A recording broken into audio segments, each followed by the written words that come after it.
할렐루야. 하나님 12시 기도에 나오신 여러분 주님의 이름으로 사랑하고 축복합니다. 오늘 말씀은 시편 56편 1절로 13절에 있는 말씀입니다.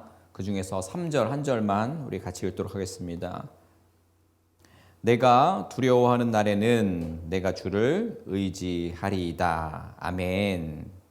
시인은 사방에서 밀려드는 공격과 위협에 빠져 있습니다. 두려움은 밀려오고 눈물이 흐릅니다.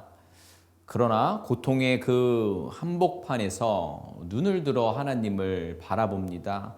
하나님을 바라볼 때에 두려웠던 모든 상황은 새롭게 인식됩니다. 하나님은 인생의 두려움을 근본적으로 해결하십니다. 또한 하나님의 말씀은 두려움을 찬송으로 바꾸게 하시는 줄로 믿습니다. 시인은 사람들이 자신을 삼키려고 종일 치며 압박한다라고 기록하고 있습니다. 그 어려움에 대해서 이야기하고 있어요. 실제로 5절 말씀에 보면 그들이 시인을 잡아먹으려고 오로지 해칠 음모만 꾸미고 있다라고 하고 있습니다.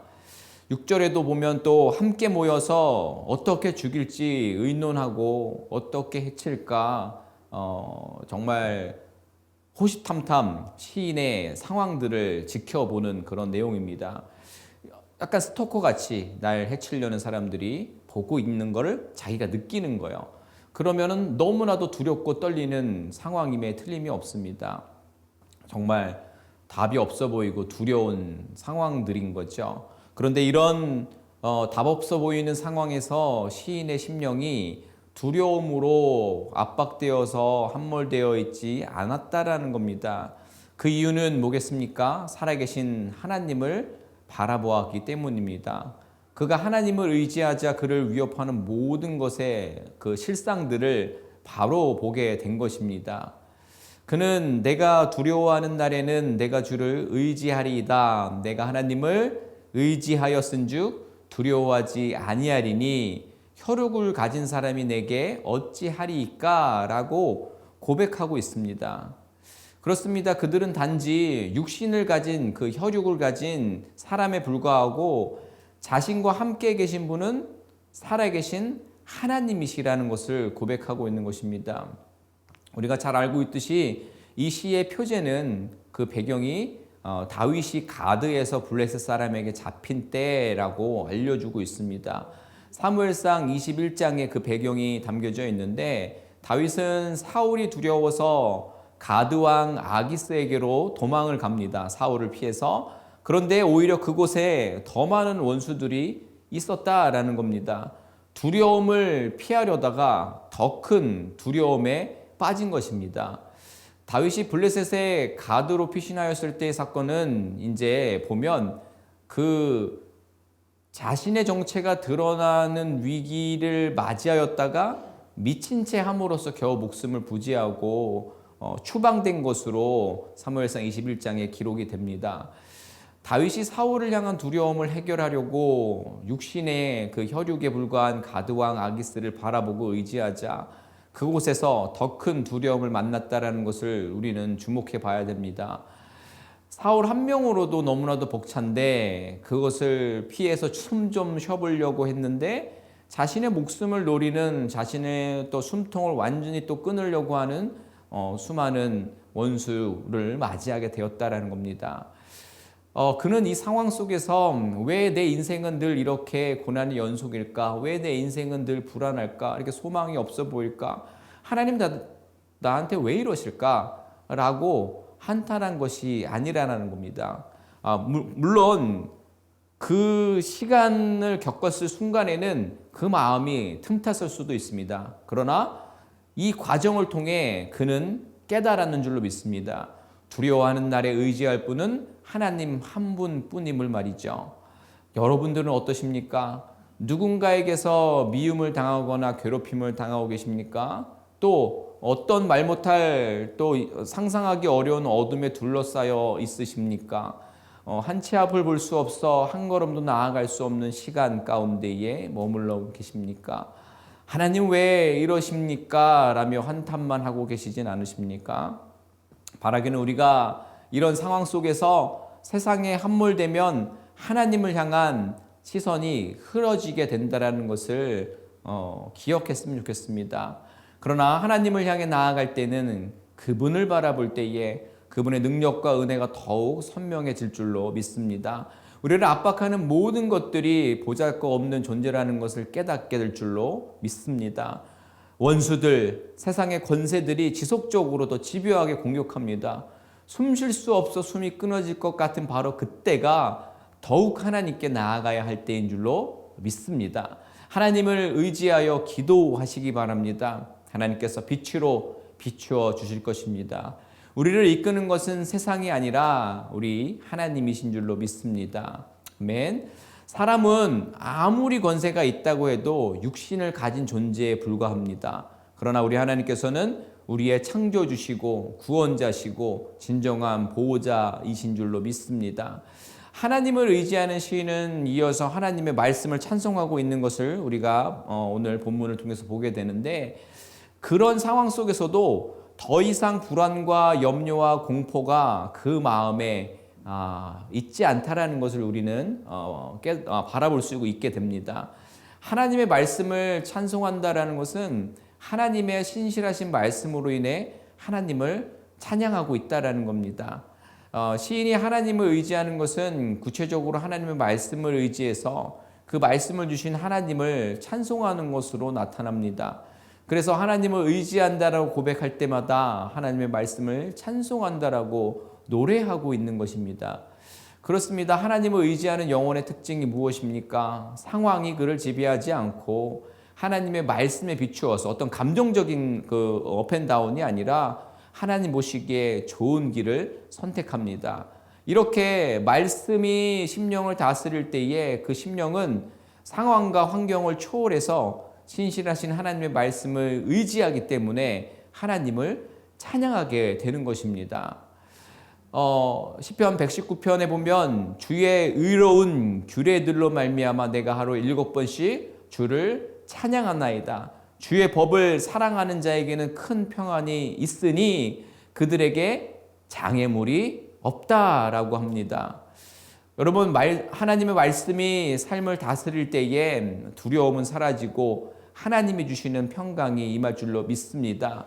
그렇습니다. 하나님 믿는다 하면서도 말씀이 그 가운데 있지 아니하면 아무리 예배를 통해서 찬양의 선율에 늘 눈물 콧물을 흘린다 하더라도 삶의 압박들, 두려움들을 떨쳐낼 수가 없게 됩니다. 작은 돌뿌리에도 넘어지게 됩니다. 하나님 말씀이 삶을 다스릴 수 있는 여러분들의 인생 되셨으면 좋겠습니다.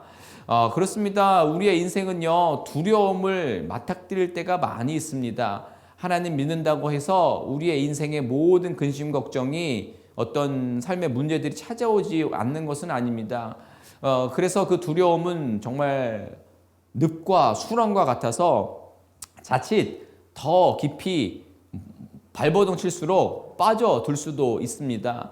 그러나 오늘 말씀 의지해서 우리가 고백하고 또 소망하는 것은 하나님을 의지하는 자는 두려움의 늪, 그 올무에서 그 수렁에서 벗어날 수 있는 줄 믿습니다. 그리고 하나님의 신실하신 말씀을 더욱 오히려 붙들게 될 것입니다. 그 말씀을 붙잡고 하나님을 찬양합니다. 하나님과 그분의 말씀을 의지할 때 두려움은 찬송으로 변화될 줄로 믿습니다. 오늘 다윗의 상황과 다윗의 그 고백을 기억하면서 하나님 의지하며 또 하나님께 맡기며 하나님만 찬양하는 인생 될 수 있는 여러분 되셨으면 좋겠습니다. 오늘 말씀 기억하면서 우리 같이 기도했으면 좋겠습니다. 그렇습니다. 우리가 하나님 믿는다고 하면서도 하나님 찬양하고 있다라고 외치고 있으면서도 하나님 의지하지 못하고 하나님 말씀으로 정말 내가 무엇을 찬양해야 되는지를 알지 못하고 있었던 모습이 있다면 오늘 말씀 기억해서 하나님 의지한다고 고백했으면 좋겠고, 하나님의 정말 허락하신 모든 은혜와 또 말씀을 기초로 해서 하나님을 전심으로 찬양하겠습니다. 그래서 그 어떠한 세상의 두렵고 떨리는 상황들이 찾아온다 하더라도 주님 의지해서 이겨내겠습니다. 소망 갖겠습니다. 라고 우리가 주님을 높여드리고 주님께 믿음을 결단하도록 하겠습니다. 기도합니다. 하나님, 이 시간 우리가 말씀을 기억하면서 기도합니다. 하나님, 우리가 하나님 믿고 있는다 하면서도 또 하나님 찬양한다고 하면서도 삶의 문제와 염려가 닥쳤을 때에, 돌뿌리가 왔을 때에 정말 무너지고 또 세상의 것으로 발버둥쳐서 더 그 깊은 수렁과 올무에서 허디고 있진 않았습니까? 다시 한번 우리의 신앙을 돌아보기 원합니다. 그래서 더욱 하나님을 의지하는 인생을 살아내게 하여 주옵소서. 어떤 두려움과 염려가 오더라도 하나님 허락하신 말씀을 기초로 해서 그 상황들을 이겨낼 수 있는 힘을 우리 가운데 허락하여 주시옵소서. 그래서 모든 것을 의지하며 모든 것을 또 말씀에 기초하여서 모든 삶의 부분들 가운데 불평불만이 아닌 하나님께 찬양으로 나아갈 수 있는 저희들 되게 하여 주시옵소서. 우리 한 번 더 기도할 때에 우리 연약한 지체들을 위해서 기도하겠습니다. 육체의 가시로 우리 고통 중이신 분들의 회복과 나음과 또 하나님의 특별한 만나주심이 허락해달라고, 그리고 또 삶의 여러 가지 문제들로 인해서 낙심한 이들, 또 여러 가지 지금 재정적인 문제나 가정의 문제나 또 신앙적인 문제로 신음하고 있는 이들 가운데에 하나님 정말 개입해 주시고 하나님 찾아가 주셔서 하나님만이 주실 수 있는 새로운 소망으로 저희들이 그 수렁에서, 그 연약한 지경에서 하나님 앞에 건진받을 수 있는 놀라운 은혜 있게 해달라고 우리 연약한 지체들을 위해서 기도하도록 하겠습니다. 기도합니다. 하나님, 이 시간 연약한 지체들을 위해서 기도합니다. 주님, 육체의 가시로 고통 중이신 분들, 주님 그들 가운데 주님 은혜와 사랑으로 덧입혀 주셔서 아버지 하나님께서만 주실 수 있는 회복과 구원의 은총이 저들을 낫게 하시고 또 하나님의 특별한 사랑을 경험할 수 있는 저들 되게 하여 주시옵소서. 또한 삶의 공고한 문제들로 인해 낙심되어 있는 분들, 소망이 없는 이들, 하나님을 향한 확신이 흐릿해진 이들 가운데에 소망 허락하여 주시옵소서. 그래서 저들이 소망으로 또 저들의 회복됨으로 또 하나님 함께 계심으로 인하여서 저들이 다시 한번 하나님 신앙을 회복하며 또 하나님께서 허락하시는 삶의 자리들을 또 감당해낼 수 있는 저들 되게 하여 주시옵소서. 하나님, 오늘 시편의 시인의 고백을 우리의 신앙과 삶에 적용하길 원합니다. 정말 소원합니다. 어떤 상황에서도 하나님을 더욱 의지하겠습니다. 그리고 어떤 삶의 문제가 왔을 때에 아버지 정말 막 이리 치이고 저리 치이는 무너지는 삶이 아니라 하나님의 말씀을 기초로 해서 이것 때문에, 이 이유 때문에 내가 하나님을 찬양합니다. 하나님께 모든 맡깁니다. 하나님께 모든 것을 의지합니다라고 고백하며 나아갈 수 있는 저희들 되게 하여 주시옵소서. 연약한 지체들을 위해서 기도합니다. 육체의 가시로 그리고 삶의 공고한 문제들로 신음하고 있는 모든 이들 가운데에 주님 찾아가 주셔서 하나님께서 주시는 특별한 사랑과 평안이 저들 가운데 있게 하시며 또 주님의 만지심으로 삶의 지경과 또 육신의 지경들이 그 부자연 모든 것들이 자유롭고 또 회복되는 또 소망으로 나아갈 수 있는 저들 될 수 있도록 주님 은혜 베풀어 주시옵소서. 오늘도 귀한 말씀으로 또 듣고 또 이 하루에 또 오후를 좀 힘있게 나아가려고 하는 모든 성도님들 가운데에 하나님이 늘 나와 함께 하셨지, 하나님 의지했을 때 나는 평안했었지, 그리고 두려움과 염려가 찾아오지 않는 것이 아니라 찾아온 그때에 내가 말씀을 기초로 견뎌내야 되는 성도였지라는 것을 다시 한번 생각해보고 또 그 가운데에 믿음을 점검하고 회복할 수 있는 복된 날 되게 하여 주옵소서. 감사하며 예수님의 이름으로 기도드립니다. 아멘. 감사합니다. 행복한 오후 되세요. 어떠한 상황 가운데서도 승주찬